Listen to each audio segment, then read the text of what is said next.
Olá pessoal, tudo bem? Hoje nós vamos falar um pouquinho sobre anemias. Visto que nós estamos no Janeiro Vermelho, então é importante nós prevenirmos algumas das patologias por conta da alimentação. Bem, nós vamos entender um pouquinho das anemias que são de origem nutricionais, tá certo? Nós temos duas, que é a anemia ferropriva e a anemia megaloblástica. A anemia ferropriva, ela é ocasionada pela deficiência de ferro. Já a anemia megaloblástica é a deficiência de vitamina B12 e ácido fólico, que é a B9, tá? Então, como a gente pode prevenir isso? Com a alimentação. Então, muitas vezes, nós não consumimos, alimentos ricos em ferro. Vamos focar agora na anemia ferropriva. Quais são alguns dos alimentos que são ricos em ferros? Temos sim algumas verduras, algumas frutas que são ricas em ferro, mas a absorção é baixa. Precisa ser potencializada, ou seja, precisa ser ativada, principalmente com a vitamina C. Então, eles têm que estar juntinho. Então, vamos botar um exemplo. A gente já ouve muito, tomar suco de beterraba. Sim, a beterraba tem ferro, mas ela precisa estar junto com um suco de laranja, um suco de acerola, para poder funcionar. Ela sozinha não funciona, tá? Temos os alimentos que são mais ricos em ferro, são os alimentos de origem animal, principalmente a carne vermelha e o fígado, que são os top. O fígado é o top do top para o fornecimento de ferro para você. Então, a forma de cozimento do fígado é importante, porque ele não é para ser frito.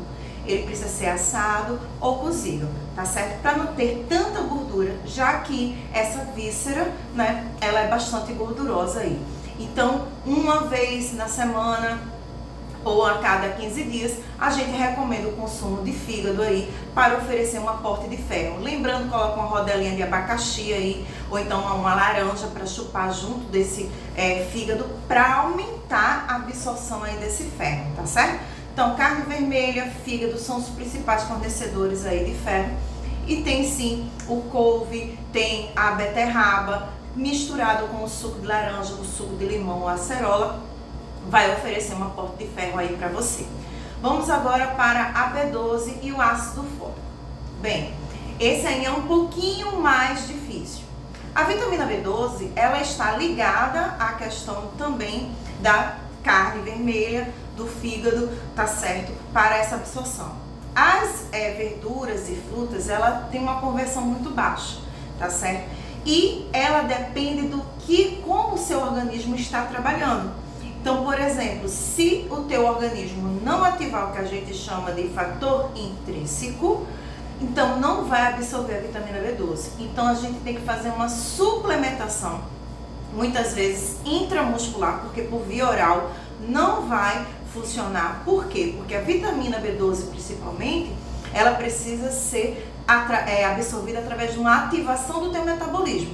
E se o teu metabolismo não ativa isso, então você não vai fazer essa absorção aí da vitamina B12. Então, por isso que é importante levar para o seu nutricionista o exame do hemograma, que aí ela vai identificar se há uma necessidade de uma suplementação ou não de um determinado nutriente. Tem alguns casos que esse fator intrínseco, ele tá baixinho. Então, a gente faz uma suplementação aí por via oral e aí o paciente, ele consegue aí suprir, tentar corrigir aí essa anemia, tá certo? Quem são os pacientes que não conseguem fazer essa ativação do fator intrínseco? A maioria são os pacientes de bariátricos, tá certo? Eles não têm essa ativação. E também aqueles pacientes que têm gastrite, vamos assim dizer, generalizada, que aí já faz uma intervenção, então ele não tem um fator intrínseco muito ativado, então a gente também faz uma suplementação por via oral.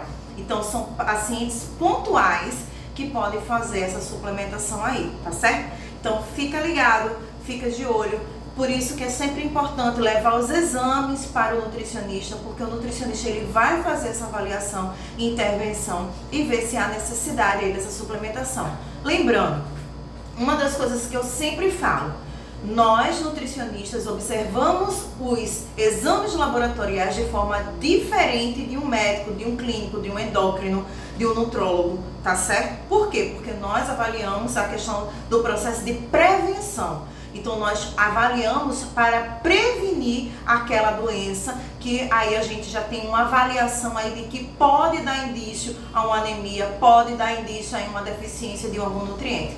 Então por isso que é diferente a avaliação do nutricionista para o médico sobre a questão dos exames laboratoriais. Então por isso que é importante sim levar todos os exames que você tiver para o nutricionista, para nós avaliarmos se há uma necessidade de suplementação ou não, tá bom? Espero que tenha ajudado e tirado uma dúvida aí de vocês.